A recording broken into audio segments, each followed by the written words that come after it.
하나님의 말씀 봅니다. 이사야서 5장이 되겠습니다. 이사야서 5장입니다.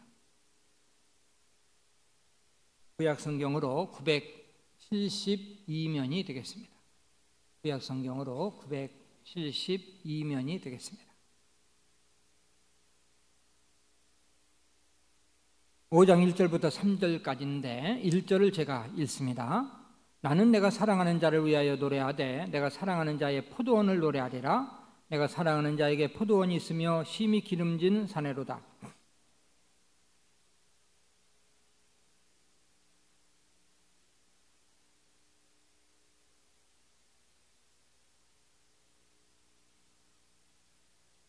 같이 예루살렘 주민과 유다 사람들아 구하노니 이제 나와 내 포도원 사이에서 사리를 판단하라. 아멘. 할렐루야. 이부 예배 참석한 여러분들을 환영하고 또 주님의 이름으로 축복합니다. 우리 서로 인사 나누겠습니다. 안녕하십니까? 행복한 날입니다. 네, 감사합니다. 감사합니다. 어떤 농부에게 아주 기름지고 좋은 산이 있었습니다. 농부는 그 산에다가 무엇을 할까 생각하다가 내가 포도원을 만들어야 되겠구나 생각을 했어요. 그래서 그 산에 있는 땅을 깊이 파고 돌을 다 제거를 했습니다. 그리고 그 땅에다가 거름을 주고 그리고 포도나무를 심었는데 아주 극상품 포도나무를 심었어요. 그리고 울타리를 딱 해서 짐승들이 들어오지 못하게 하고 그리고 망대를 세워가지고 또 도둑이 오지 않나 또 지키고 그리고 나중에 포도를 생산하면 포도즙을 짜기 위해서 그 시설까지 다 갖춰놨습니다. 그리고 극상품 포도가 맺어지기를 기대했어요. 몇 년이 흘렀습니다. 이제 포도나무가 열매가 맺을 때가 됐어요. 그래서 포도를 수확을 하는데 이 주인은 극상품 포도나무를 원했는데 포도 열매를 원했는데 돌포도 열매를 맺은 거예요. 쓸모없는 아주 작은 그런 열매가 다 맺힌 겁니다. 주인은 최상의 것으로 준비해서 최상의 열매를 원했지만 들포도를 맺은 거예요. 너무 기대에 어긋나게 된 것입니다. 농부는 실망합니다. 농부의 실망은 분노로 변합니다. 이러한 포도원 있으나만 하지. 농부는 담을 헐고 울타리를 걷어내고 망대를 부수고 포도원을 없애버립니다. 오늘 본문 말씀의 내용입니다. 이사야 5장에 있는 말씀이죠. 하나님께서 이사야 선지자를 통해서 이스라엘 백성에게 주신 경고의 메시지입니다. 여기서 포도원 주인은 바로 하나님이십니다. 그리고 포도원은 이스라엘 백성이며 포도나무는 유다 족속이죠. 하나님께서는 이스라엘 백성을 많은 백성 가운데서 택하셔서 선민으로 삼으시고 또 이스라엘 백성을 통해서 만민을 구원하실 계획을 가지고 계셨습니다. 유다 사람들에게 극상품 열매를 원하신 거지. 그런데 이스라엘은 하나님을 거역하고 극상품 포도를 맺지 못하고 들포도를 맺는 것입니다. 하나님께서는 이스라엘을 징계하시기로 결정하시고 이사야 선지자를 통해서 경고하시는 거지. 결국 이스라엘은 나라의 망대가 무너지고 담이 헐려지고 그리고 결국 망해서 포로로 끌려가는 비참한 민족이 되고 말았습니다. 요한일서에 보면 하나님은 사랑이시라 말씀합니다. 그러나 하나님의 사랑은 공의를 동반한 사랑, 즉 우리는 하나님의 사랑만을 많이 생각하고 하나님의 공의에 대해서는 생각을 많이 하지 않습니다. 그러다가 믿음 생활에 실패하는 경우가 많은 거죠. 이스라엘에게 징계를 선포하신 하나님은 오늘날 우리에게도 똑같이 징계를 선포하시고 경고를 주십니다. 내가 너희들에게 극상품 포도를 심었는데 왜 기대하는 열매를 맺지 못하고 들포도 열매만 맺고 있느냐? 열매가 없을 때는 당연히 하나님의 경고가 있고, 경고를 하는데도 불구하고 돌아오지 않을 때는 하나님의 징계와 심판이 있다는 거지. 오늘 본문을 통해서 우리에게 주시는 교훈들을 한번 찾아봅니다. 첫째 교훈은 하나님의 공의는 죄에 대해서 엄격하게 징계하신다는 사실을 교훈하고 있습니다. 13절 말씀을 같이 한번 읽어볼까요?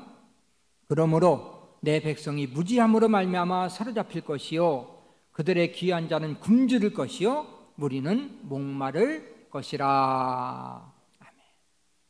무지한 이스라엘 백성, 패역한 이스라엘 백성들에게 세 가지 징계를 선포해요. 이스라엘 백성은 사로잡혀서 포로가 될 것이다. 그리고 굶주림에 허덕일 것이다. 그들은 목이 마를 것이다. 하나님 기대에 어긋난 이스라엘 백성들을 향해서 무서운 경고를 선포합니다. 하나님은 공의의 하나님이십니다. 여러분, 공의가 뭡니까? 잘한 일은 상을 주고 못한 일은 벌을 준다. 이게 공의예요. 하나님은 사랑이시기 때문에 인내하시면서 우리가 열매 맺기를 기다리십니다. 그러나 때가 됐는데 한계를 넘었는데도 불구하고 열매가 없을 경우에는 하나님의 징계가 임한다는 거죠. 예수님의 십자가를 보면 하나님의 공의가 얼마나 철저한지 알 수가 있어요. 하나님은 사랑의 하나님이십니다.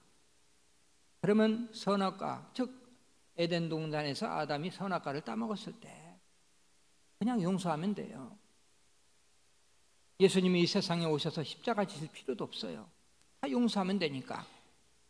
근데 하나님의 공의는 하나님의 선포하신 의는 그대로 행하는 거예요. 하나님께서 아담에게 말씀하셨죠. 내가 선악과를 따먹는 날에는 정령 죽는다. 로마서 말씀은 죄의 삭은 사망이다. 분명히 선포하셨고 그 공의를 이루시는 것입니다. 그래서 이 세상에 태어나는 모든 인간들은 죄인으로 태어나서 불행하게 살다가 죽어서 지옥 가야 되는 인생들, 죄값으로. 그 공의를 만족시키기 위해서 이 세상에 오신 분이 바로 예수 그리스도십니다. 할렐루야.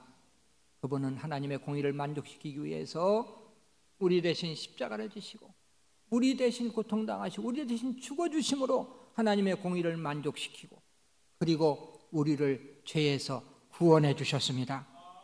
할렐루야.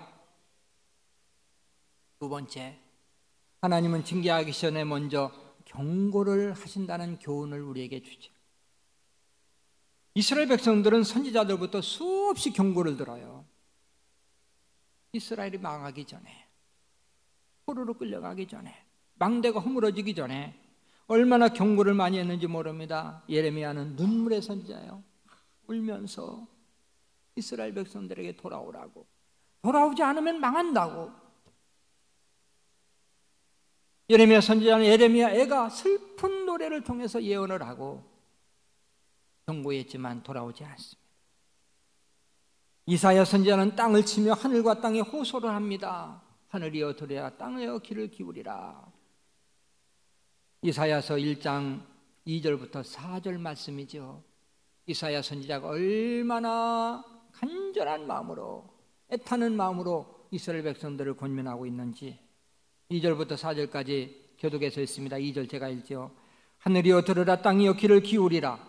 여호와께서 말씀하시기를 내가 자식을 양육하였거늘 그들이 나를 거역하였도다.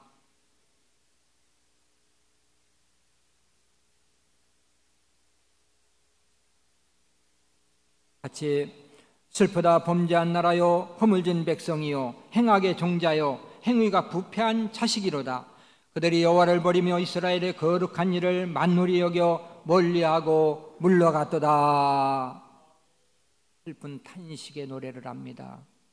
이사야는 계속 호소합니다. 5절 6절 말씀입니다. 5절 제가 했습니다. 너희가 어찌하여 매를 도맞으려고 패역을 거듭하느냐. 온 머리는 병들었고 온 마음은 피곤하였으며.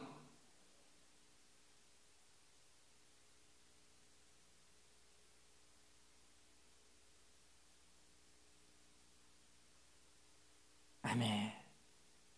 이사야뿐 아닙니다. 많은 선지자를 통해서 권면했어요. 왜? 하나님은 사랑이시기 때문에 어떻게든 그들을 징계하지 않고 축복해 주길 원했습니다. 그럼에도 불구하고 이스라엘은 결국 돌아오지 않고 징계를 받고 진노하여서 나라가 망하게 된 거죠. 우리는 하나님의 경고를 들을 줄 알아야 됩니다. 여러분이 잘못된 길로 갈 때 징계에 앞서서 경고가 있어요. 어떤 방법으로 하나님 우리를 경고하실까요? 세 가지 방법으로 지금도 여러분과 나를 권면하십니다. 하나는 기록된 성경 말씀입니다. 우리 하나님의 말씀을 읽을 때 그 말씀을 통해서 심령이 찔리면 그건 하나님의 경고예요. 또 하나는 선포되는 하나님의 말씀입니다. 설교를 들을 때 내 마음이 찔리고 내 마음이 뜨거우면 그것은 바로 하나님이 경고로 주시는 거예요. 또 하나는 주의 종들의 권면입니다. 주의 종들이 말씀 안에서 진실로 권면하는 것은 하나님의 경고지요. 이 세 가지를 하나님께서 여러분에게 주시는 기회며 또 돌아올 수 있는 기회인데 이 기회를 놓치면 하나님의 한계가 도달하면 하나님의 진노가 임할 수밖에 없다. 자, 세 번째 교훈을 찾아볼까요? 경고를 받지 않을 때는 하나님이 분명히 진노하신다. 이 사실을 또 본문은 우리에게 말씀합니다. 5절은 제가 읽고 6절은 여러분들 읽습니다. 이제 내가 내 포도원에 어떻게 행할지를 너희에게 알리리라. 내가 그 울타리를 걷어 먹힘을 당하게 하고 그 담을 헐어 짓밟히게 할 것이요.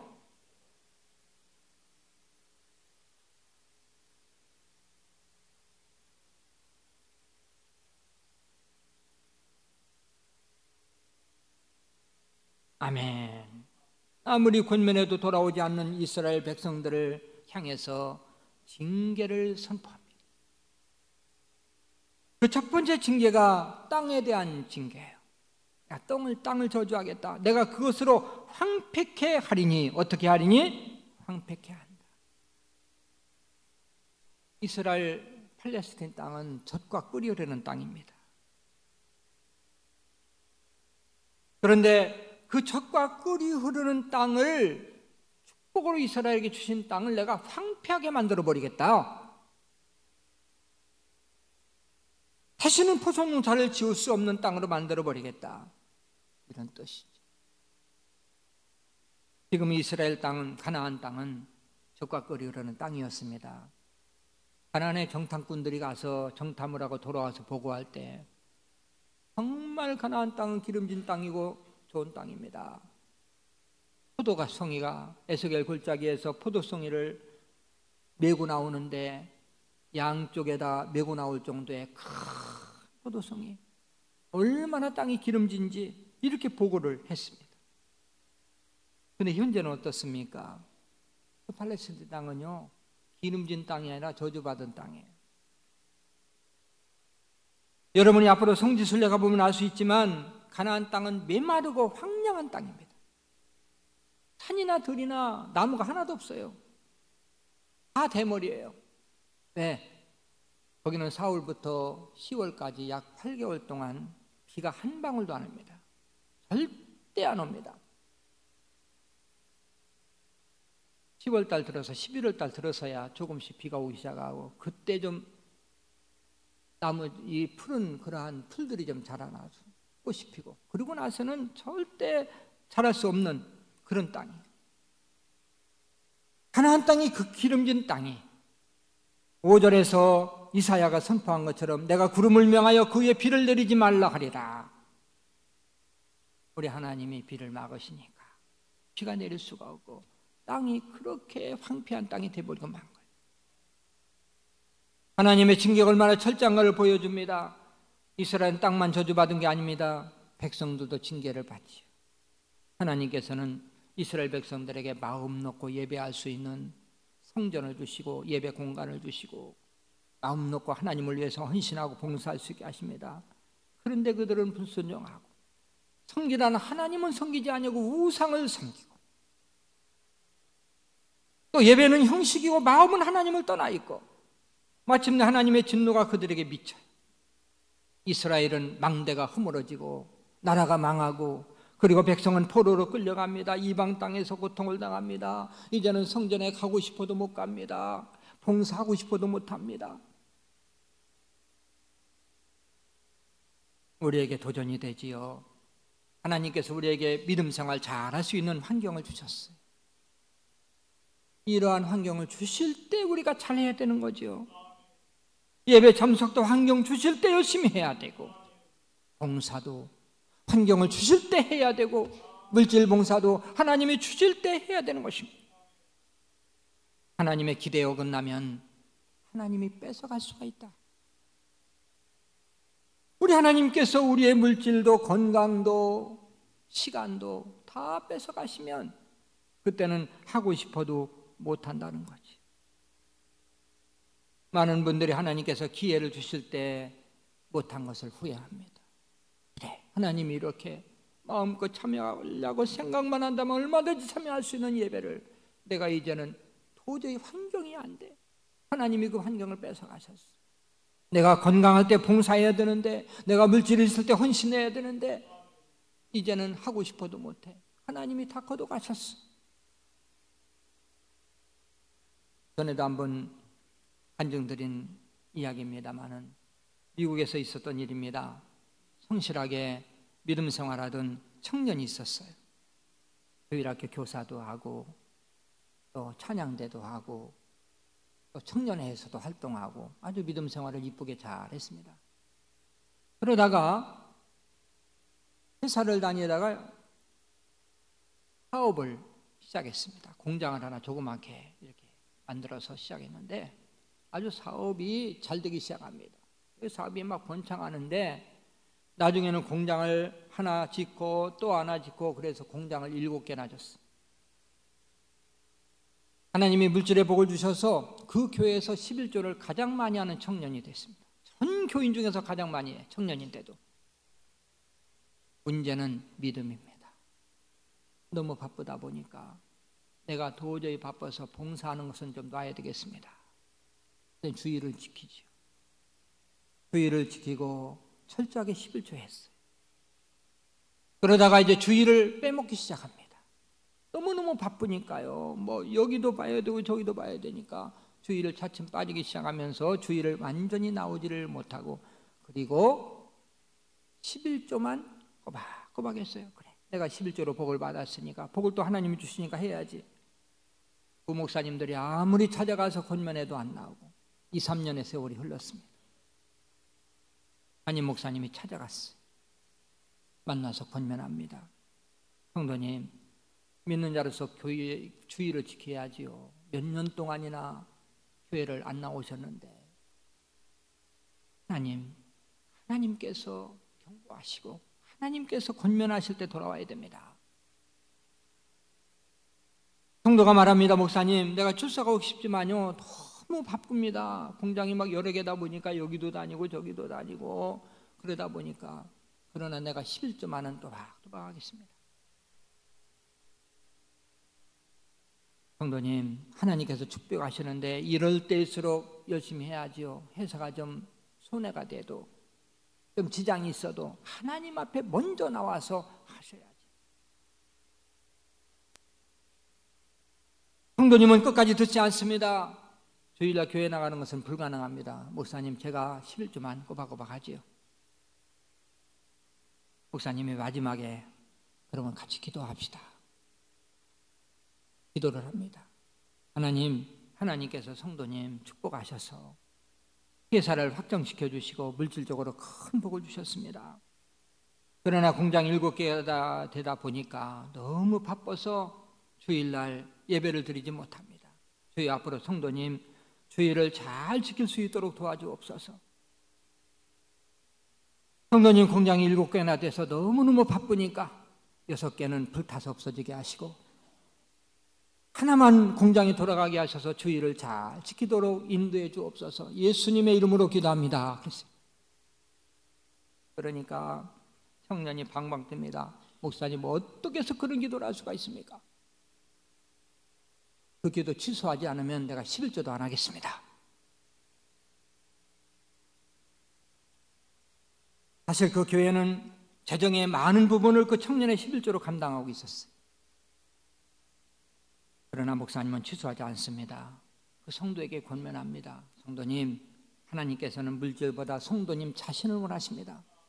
마지막 권고입니다. 돌아갔어요. 청년은 11조까지 끊었습니다. 교회를 딱 끊었어요. 정리했어요.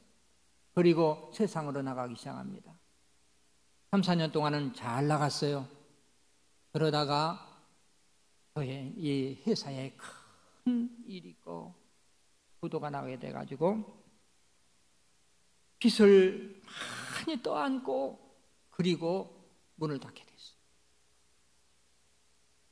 그 청년은 자살하려고 생각했습니다. 네, 그래도 내가 믿음이 있는데 마지막 목사님 한번 만나보고 그리고 내가 죽어야지. 내가 무슨 면목을 하나님께 돌아갈 수 있을까? 그래도 내가 가봐야지. 마침내 교회를 찾아갔습니다. 목사님은 따뜻하게 맞이해 줬어요. 물질이 중요한 것이 아니라 생명이 중요합니다. 돌아오셔서 감사합니다. 이제부터 믿음 생활을 다르게 하세요. 하시면 하나님이 잃었던 것도 회복시켜 주실 수도 있습니다. 그래서 그 청년은 믿음을 찾고 그리고 믿음으로 살았다는 그러한 간증입니다. 하나님은 하나님을 떠나 방황하는 양들을, 아니 하나님을 떠나지는 않았지만 하나님과 멀어진 양들을 권면을 하시죠. 돌아오라고 말씀을 통해서 권면하십니다. 징계가 임하기 전에 그때 우리는 그 음성을 들어야 돼요. 마지막 네 번째로 하나님께서 여건 주실 때 열심히 해야 된다는 교훈을 우리에게 줍니다. 하나님께서 여러분들에게 무엇을 주셨는가를 깊이 생각해 보세요. 하나님께서는 이스라엘에게 주신 모든 것을 여러분에게도 주십니다. 여러분을 극상품 포도나무로 심으셨다는 거예요. 여러분들을 극상품 포도나무로 심으셨다는 거예요. 여러분을 많은 사람 가운데 선택하셔서 하나님의 자녀로 삼아주셨어요. 선택받은 것은 최고의 극상품 포도나무. 예수 그리스도를 통해서 구원해 주셨습니다. 천사도 흠많은 직분을 주셨습니다. 건강을 주셨습니다. 물질을 주셨습니다. 열심히 믿음 생활할 수 있는 환경도 주셨습니다. 마음 놓고 예배할 수 있는 여건을 주셨습니다. 마음 놓고 봉사할 수 있는 여건도 주셨습니다. 내가 희생만 하고 헌신만 하면 얼마든지 하나님 앞에 헌신, 물질로 헌신할 수 있는 여건도 주셨습니다. 그런데 여러분 지금 무슨 열매를 맺고 있는지 생각해 보셨습니까? 과연 하나님이 기대하는 극상품 포도 열매를 맺고 있는가? 내가 극상품 포도인가 덜 포도인가? 다른 말로 말하면 주님께서 기뻐하시는 믿음 생활하고 있는가? 주님 기대에 어긋난 믿음 생활하고 있는가?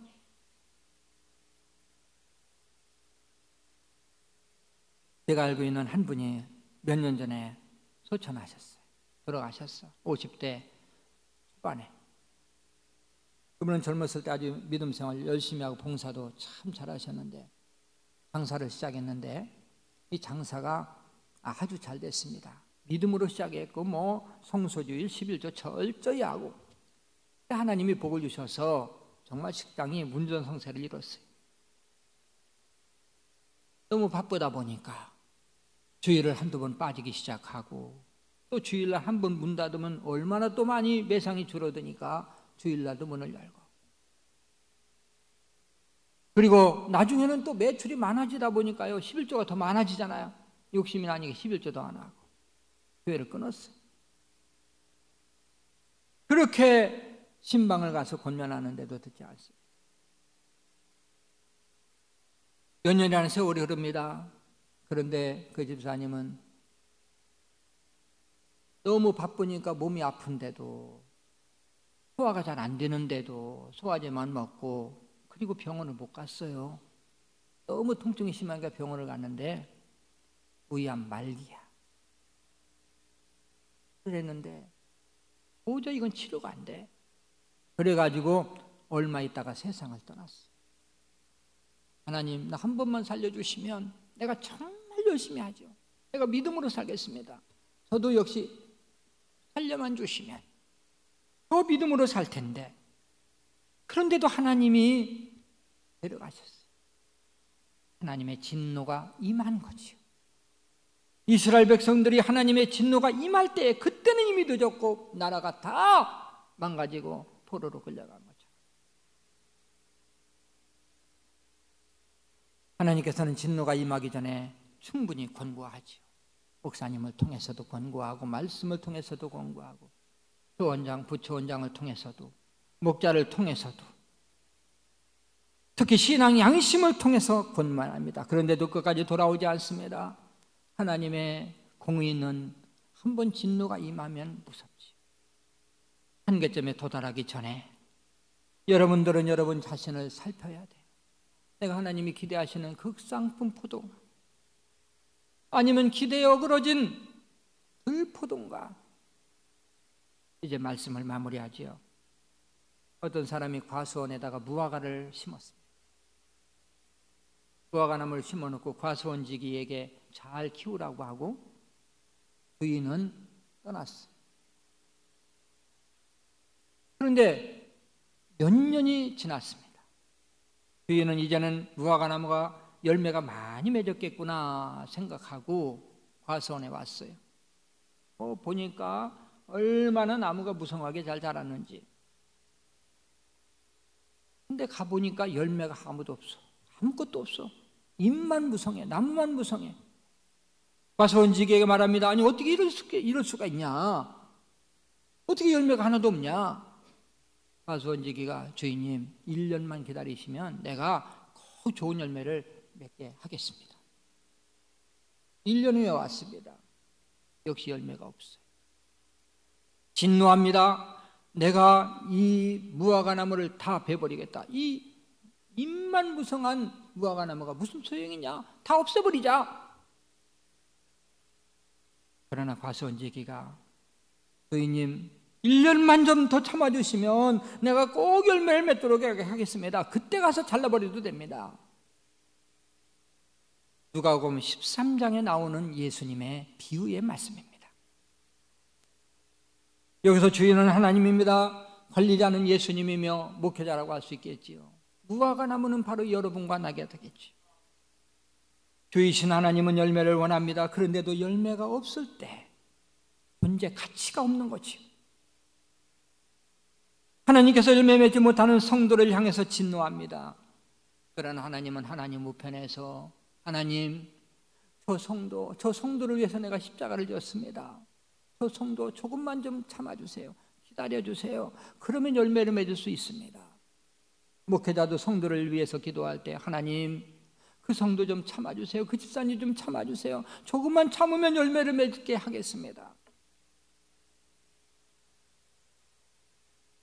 여러분 듣기 전에 내 자신을 돌아봐야 됩니다. 나는 과연 무슨 열매인가? 극상품 포도나 열매를 맺고 있는지, 아니면 하나님은 기대를 많이 하고 계셨는데 많이 주셨는데도 들포도 열매를 맺고 있는지, 그리고 석기 돌아가야 되겠지요. 어쩌록 여러분은 참 포도 열매를 맺으셔서 하나님의 기대에 부응해서 하나님 앞에 쓰임받고 지금보다 더 큰 은혜를 받고 더 큰 복을 받아들이는 역사가 있으시길 주님의 이름으로 축원합니다.